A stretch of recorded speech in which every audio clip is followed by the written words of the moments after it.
വൈശാഖൻ തമ്പിയുടെ സയൻസും ദൈവവും does science prove or disprove God എന്ന വീഡിയോയുടെ ഒരു പ്രതികരണമായിട്ടാണ് ഈ വീഡിയോ ചെയ്യുന്നത്.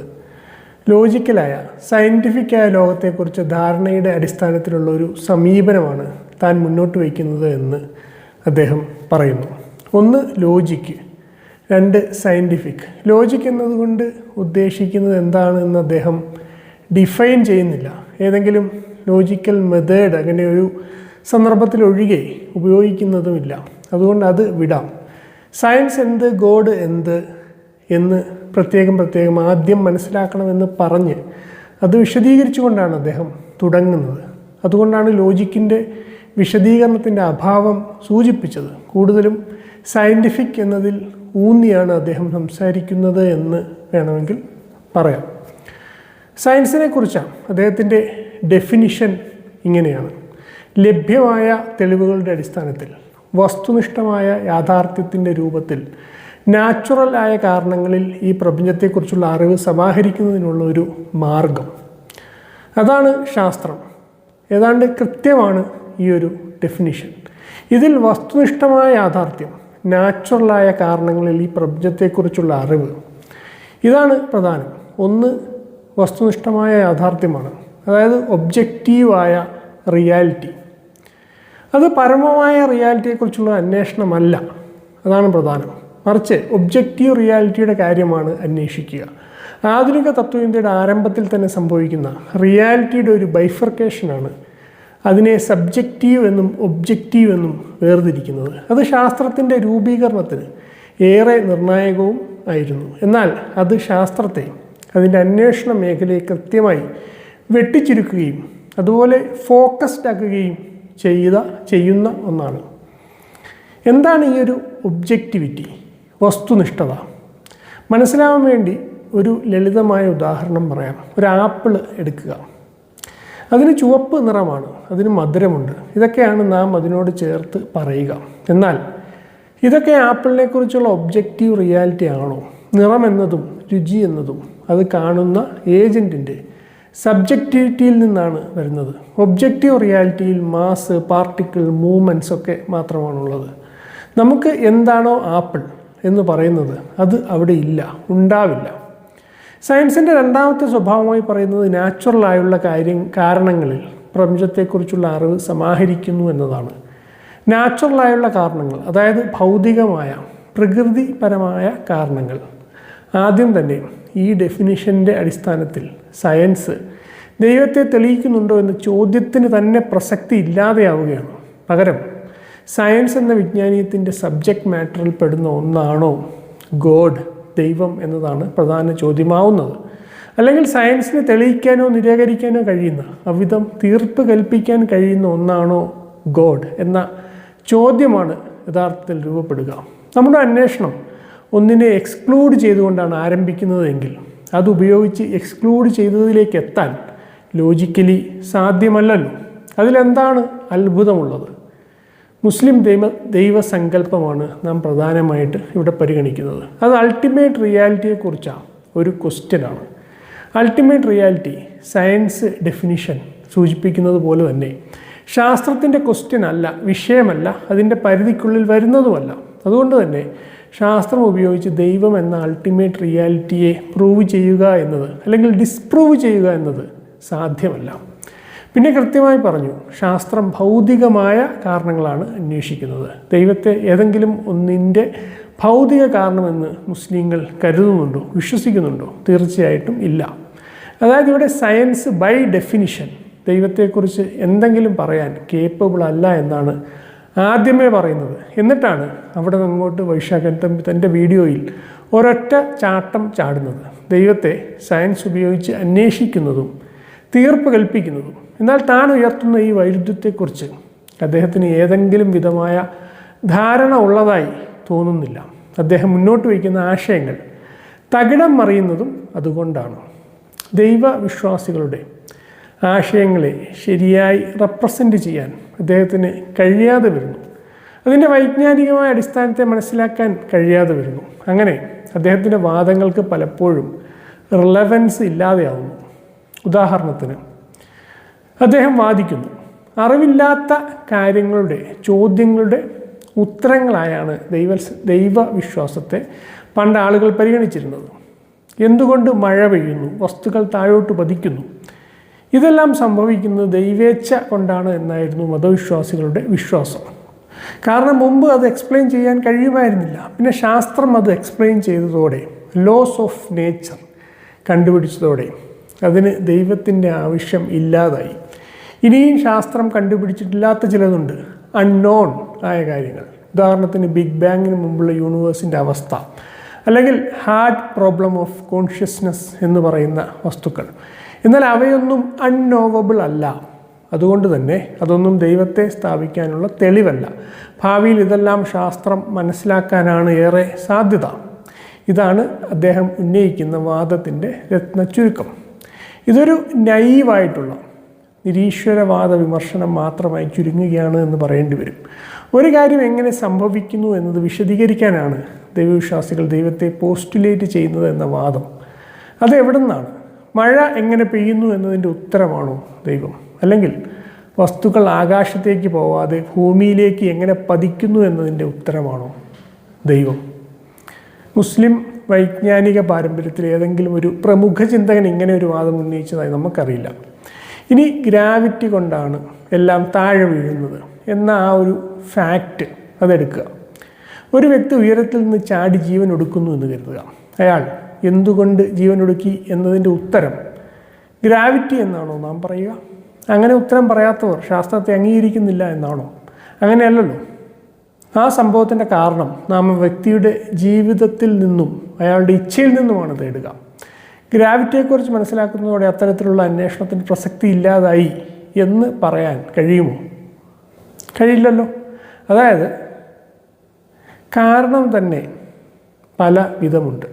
തത്വചിന്തകർ അരിസ്റ്റോട്ടിലിൽ നിന്ന് ഉത്ഭവിച്ച 4 കാരണങ്ങളെക്കുറിച്ച് പറയുന്നുണ്ട്. Material cause, formal cause, efficient cause, പിന്നെ ഫൈനൽ കോസ്. മെറ്റീരിയൽ കോസ് എന്നത് പദാർത്ഥപരമായ കാരണങ്ങളെ അന്വേഷിക്കുന്നു. ഫോർമൽ കോസ് ആകാരപരമായ കാരണവും, എഫിഷ്യൻറ്റ് കോസ് മാറ്റങ്ങളുടെ കാരണവും അന്വേഷിക്കുന്നു. ഫൈനൽ കോസ് അഥവാ ടെലിയോളജി ഒന്നിൻ്റെ ലക്ഷ്യത്തെക്കുറിച്ചാണ് അന്വേഷിക്കുന്നത്. അതിൽ മോഡേൺ സയൻസ് അതിൻ്റെ ആരംഭത്തിൽ തന്നെ ഫിലോസഫിക്കലി ചെയ്യുന്ന ഒരു കാര്യം ഇതാണ്. അത് ഫൈനൽ കോസിനെ, അതുപോലെ ഒരു പരിധിവരെ ഫോർമൽ കോസിനെ അന്വേഷിക്കുന്നത് ഒഴിവാക്കുന്നു. കാരണം ഈ കോസുകൾ, കാരണങ്ങൾ വസ്തുതയല്ല. അതായത് നാം നേരത്തെ സൂചിപ്പിച്ച ഒബ്ജക്റ്റീവ് റിയാലിറ്റിയെക്കുറിച്ചല്ല, മീനിങ്ങിനെക്കുറിച്ചാണ് പറയുന്നത് എന്നതാണ് പറയുന്നത്. അത് ശാസ്ത്രത്തിൻ്റെ പരിധിയിൽ വരുന്നതല്ല. ആധുനിക ശാസ്ത്രത്തിൻ്റെ മെത്തഡോളജി ഈ വിധത്തിൽ മീനിങ്ങിനെക്കുറിച്ച്, അൾട്ടിമേറ്റ് റിയാലിറ്റിയെക്കുറിച്ച് എന്തെങ്കിലും പറയാൻ യോഗ്യമല്ല. ഈ വിധത്തിൽ ശാസ്ത്രത്തിൻ്റെ മെത്തഡോളജി പരിമിതപ്പെടുത്തുകയോ കൃത്യപ്പെടുത്തുകയോ ചെയ്യുന്നത് മൂലമാണ് അതിൻ്റെ മേഖലയിൽ, പരിധിയിൽ വരുന്ന കാര്യങ്ങളിൽ വലിയ പുരോഗതി നേടാൻ കഴിഞ്ഞത്. ആ യാത്ര ശാസ്ത്രം തുടരുക തന്നെ ചെയ്യും. അത് പുതിയത് പലതും വെളിപ്പെടുത്തും, പുതിയ സാങ്കേതിക വിദ്യകൾ സൃഷ്ടിക്കും. ഇക്കാര്യത്തിൽ ഒന്നും തന്നെ സംശയത്തിന് യാതൊരു ഇടവുമില്ല. എന്നാൽ അത് അതിൻ്റെ മെത്തഡോളജിയിൽ തന്നെ, അടിസ്ഥാനത്തിൽ തന്നെ സ്വയം ഏർപ്പെടുത്തിയ ആ ഒരു പരിധി, അത് മറികടക്കാൻ ഇന്നത്തെ അതിൻ്റെ രീതിശാസ്ത്രം ഉപയോഗിച്ചതിന് സാധ്യമല്ല. ആ പരിധിയുടെ ഉള്ളിൽ വെച്ച് ബൈ ഡെഫിനിഷൻ ദൈവത്തെ കണ്ടെത്താൻ ശേഷിയില്ല എന്ന സത്യം, ശാസ്ത്രത്തിനത് കഴിയില്ല എന്ന സത്യം പക്ഷേ വൈശാഖൻ തമ്പിയെപ്പോലെയുള്ള സയൻസ് ഇൻഫ്ലുവൻസേഴ്സ് തിരിച്ചറിയുന്നില്ല. അദ്ദേഹത്തിൻ്റെ തന്നെ ഭാഷയിൽ പറഞ്ഞാൽ സയൻസിന് അൺനോൺ ആയതിൽ നിന്നല്ല, സയൻസിന് അൺനോവബിൾ ആയതിൽ നിന്ന് തന്നെയാണ് ദൈവവിശ്വാസം രൂപപ്പെടുന്നത്. നാളെ അതും സയൻസ് മനസ്സിലാക്കുമെന്നതാണ് പറയുന്നതെങ്കിൽ സയൻസ് എന്താണ് പ്രവർത്തിക്കുന്നത് എന്നതിൻ്റെ അജ്ഞതയിൽ നിന്നേ അതിന് കഴിയൂ. അല്ലെങ്കിൽ സയൻറ്റിസം എന്ന ഒരു ഡോഗ്മാറ്റിക് സമീപനം സ്വീകരിക്കുന്നതിലൂടെ മാത്രം.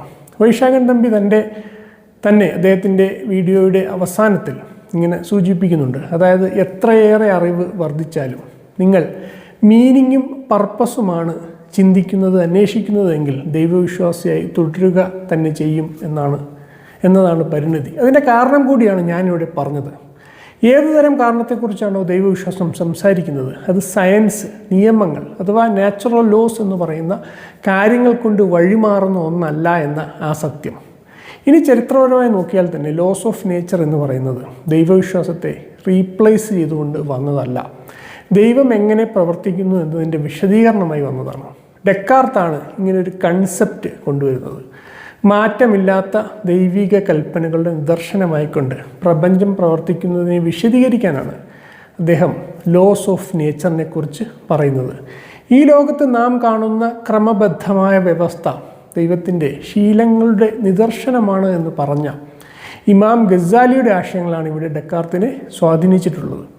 അതായത് മനുഷ്യൻ ആദ്യം ദൈവവിശ്വാസം പുലർത്തി, പിന്നീട് ലോസ് ഓഫ് നേച്ചർ കണ്ടുപിടിച്ചതോടെ ദൈവത്തിൻ്റെ ആവശ്യമില്ലാതായി എന്നുള്ള വൈശാഖൻ തമ്പിയുടെ ആ വാദം ലോസ് ഓഫ് നേച്ചർ എന്ന ആശയത്തിൻ്റെ ഡെവലപ്മെൻറ്റിൻ്റെ ചരിത്രം പോലും ഇത് സാധൂകരിക്കുന്നില്ല.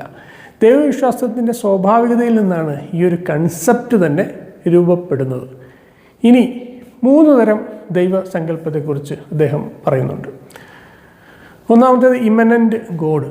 ഇന്ന് കാണുന്നതെല്ലാം കൂടിയതാണ്, അല്ലെങ്കിൽ നാം കാണുന്നതെല്ലാം കൂടിയതാണ് ദൈവം എന്ന വാദം. 2 ഡയസ്റ്റിക് ഗോഡ്, അഥവാ പ്രപഞ്ചത്തെ സൃഷ്ടിച്ച ശേഷം അതിനെ സ്വയം പ്രവർത്തിക്കാൻ വിട്ടേച്ചുകൊണ്ട് പിൻവാങ്ങിയ ഒരു ദൈവം.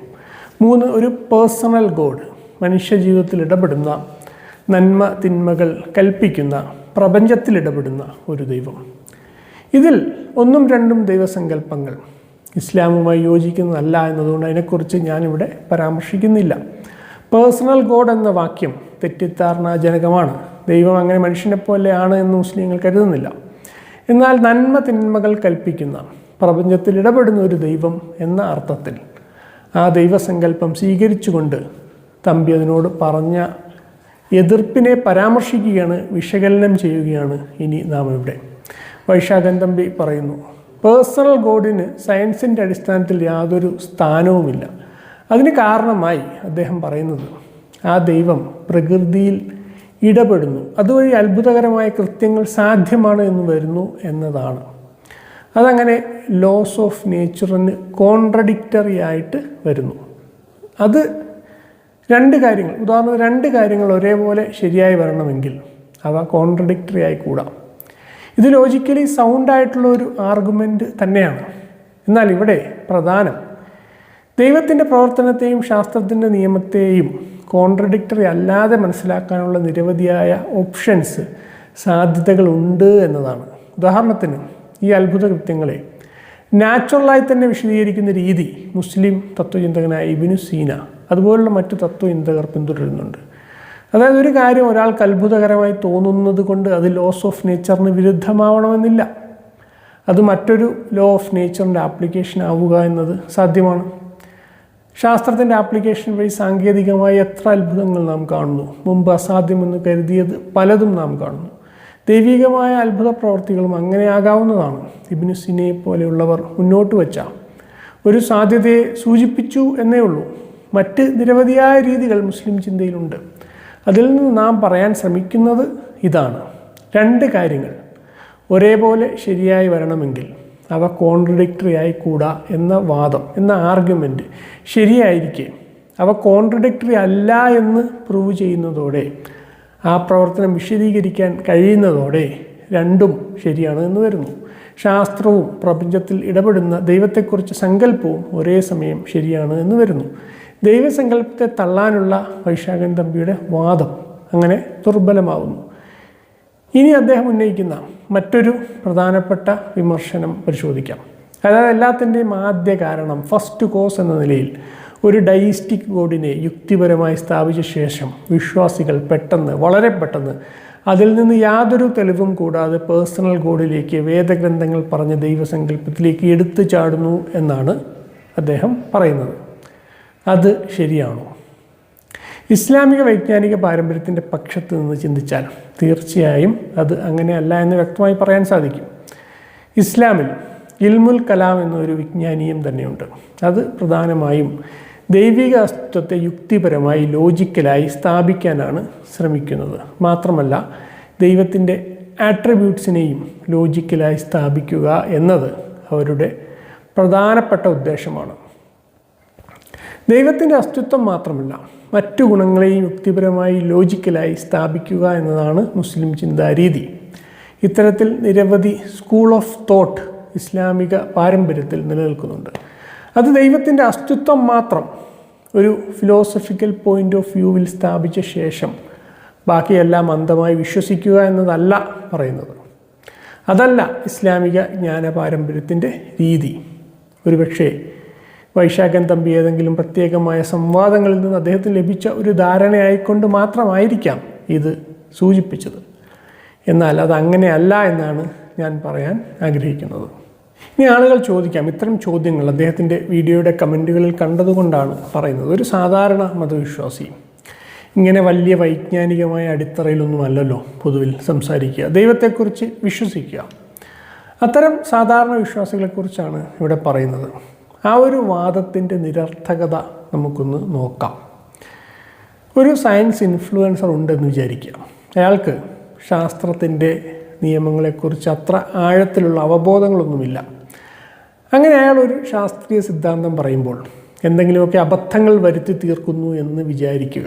ആ അബദ്ധങ്ങളെ നാം പോയി എടുത്ത് കാണിച്ച് അത് ഖണ്ഡിച്ചുകൊണ്ട് അതുവഴി ഇതാ ശാസ്ത്രം തന്നെ തെറ്റാണ് എന്ന് വാദിക്കുകയും ചെയ്താൽ അതേതെങ്കിലും വിധത്തിൽ അർത്ഥഗർഭമായി തീരുമോ? ഇല്ല എന്ന് വ്യക്തമല്ലേ. അത് അയാളുടെ അഭിപ്രായത്തെ മാത്രമേ ഡിസ്ക്രെഡിറ്റ് ചെയ്യുന്നുള്ളൂ. അപ്പോൾ ഏതാണ്ട് സമാനമാണ് ഇവിടെ സംഭവിക്കുന്നത്. ദൈവാസ്തിത്വത്തെ കൃത്യമായി നിരാകരിക്കണമെങ്കിൽ അത് സ്ഥാപിക്കാൻ വേണ്ടി ഉയർത്തപ്പെട്ട തത്വചിന്താപരവും ലോജിക്കലുമായിട്ടുള്ള നിരവധിയായ ആർഗ്യുമെൻറ്റുകളെ അതിൻ്റെ ആഴങ്ങളിൽ മനസ്സിലാക്കി അതിനെ അതേ നിലവാരത്തിലുള്ള തത്വചിന്താപരവും ലോജിക്കലുമായുള്ള മറുവാദങ്ങൾ ഉപയോഗിച്ച് ഖണ്ഡിക്കണം. അല്ലെങ്കിൽ അതിന് തുനിയരുത്. അതല്ലാതെ താനിതാ ചില ദൈവവിശ്വാസികളുടെ രീതികളെ ചൂണ്ടിക്കാണിച്ചുകൊണ്ട് ദൈവവിശ്വാസത്തെ തന്നെ ഡിസ്ക്രെഡിറ്റ് ചെയ്തിരിക്കുന്നു എന്ന് വിചാരിക്കരുത്. അത്രമാത്രം. ഇസ്ലാമിക പാരമ്പര്യത്തെ സംബന്ധിച്ചിടത്തോളം കലാം ചിന്ത ദൈവത്തിൻ്റെ അസ്തിത്വത്തെ മാത്രമല്ല അവൻ്റെ ആട്രിബ്യൂട്ട്സിനെ കുറിച്ചും കൃത്യമായി യുക്തിപരമായി വിശകലനം ചെയ്യുന്നുണ്ട്. അങ്ങനെയാണ് അത് സ്വീകരിക്കുന്നത്. ഇനിയാണ് ഏറ്റവും വിചിത്രമായി തോന്നിയ ഒരു വാദം വൈശാഖൻ തമ്പി പറയുന്നത്. അതായത് എല്ലാ കാര്യങ്ങൾക്കും ഒരു കാരണം ഉണ്ടാവണമെന്നത് അത്ര നിർബന്ധമുള്ള ഒന്നല്ല അത്രേ. കോസാലിറ്റി അത് ആവശ്യമില്ല എന്ന് അത്ഭുതകരമായി തോന്നി ഇത്. അതിന് അദ്ദേഹം പറയുന്ന കാരണം മുമ്പുണ്ടായിരുന്ന ഭൗതിക ലോകം, നമ്മുടെ ശാസ്ത്രീയ സങ്കല്പത്തിലെ ഭൗതിക ലോകം ഡിറ്റർമിനിസ്റ്റിക് ആയിരുന്നു. എന്നാൽ ക്വാണ്ടം ഫിസിക്സിലേക്ക് വരുമ്പോൾ അത് പ്രോബബിലിസ്റ്റിക് ആവുന്നു എന്നതാണ്. കൃത്യമായി നിർണ്ണയിക്കുക അസാധ്യമാകുന്നു. അതാണ്. അത് ശരിയാണ്. എന്നാൽ അതുകൊണ്ട് എങ്ങനെയാണ് കോസാലിറ്റി ഇല്ലാതാവുന്നത്? കോസാലിറ്റിയുടെ സ്വഭാവം മാറുന്നു എന്ന് വേണമെങ്കിൽ പറയാം.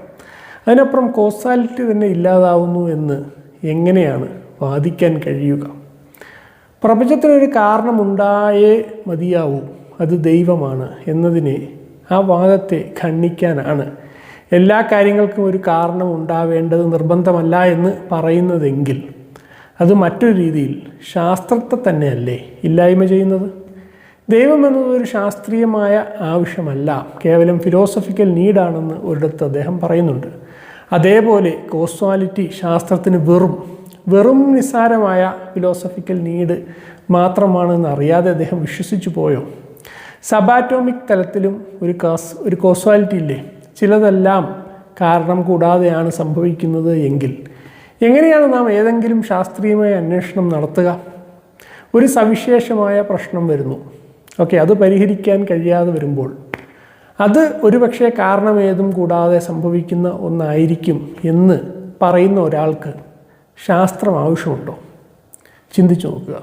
ദൈവനിഷേധത്തിൻ്റെ യുക്തി ഒടുവിൽ ശാസ്ത്ര നിഷേധത്തിലേക്ക് എത്തിച്ചേരുന്ന വൈരുദ്ധ്യം, അതാണ് നാം ഇവിടെ കാണുന്നത്.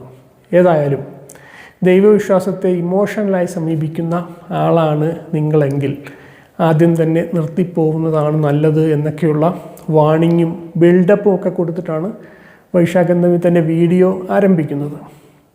എങ്കിലും ദൈവവിശ്വാസത്തെ ചലഞ്ച് ചെയ്യുന്ന കനമുള്ള കാമ്പുള്ള ഒന്നും തന്നെ പിന്നീട് അദ്ദേഹത്തിൻ്റെ വീഡിയോയിൽ എനിക്ക് കാണാൻ കഴിഞ്ഞില്ല.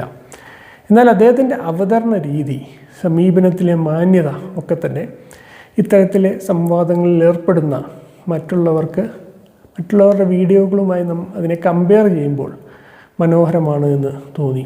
ഇങ്ങനെയുള്ള സംവാദങ്ങൾ തന്നെയാണ് ഉണ്ടാവേണ്ടത് എന്ന് ആരും പറയും. പെട്ടെന്ന് ആ വീഡിയോയിൽ നിന്ന് നോട്ട് ചെയ്ത ചില കാര്യങ്ങളെക്കുറിച്ചാണ് ഇവിടെ ഞാൻ പ്രതികരിച്ചത്. സാധാരണ ഞാൻ ഇത്തരത്തിൽ വീഡിയോകൾ ചെയ്യുന്ന ഒരാളല്ല. ഏതെങ്കിലും കാര്യങ്ങൾ ഞാൻ പറഞ്ഞതിൽ കൂടുതൽ വിശദീകരണം അർഹിക്കുന്നു, അത് ഞാൻ പറഞ്ഞത് വ്യക്തമായില്ല എന്നൊക്കെ നിങ്ങൾക്ക് തോന്നുന്നുവെങ്കിൽ ദയവായി കമൻറ്റ് ചെയ്യുക. അദ്ദേഹത്തോട് പ്രതികരിക്കണമെന്ന് തോന്നിയത് പോലും ആ മാന്യമായ അവതരണ രീതിയോടുള്ള താല്പര്യം കൊണ്ടാണ് എന്ന് പറഞ്ഞല്ലോ. അതേ രീതിയിൽ നിങ്ങൾക്കും അനുകൂലമായും പ്രതികൂലമായും ഒക്കെ കമൻറ്റുകൾ ചെയ്യാം. എല്ലാം സ്വാഗതം ചെയ്യുന്നു. നന്ദി.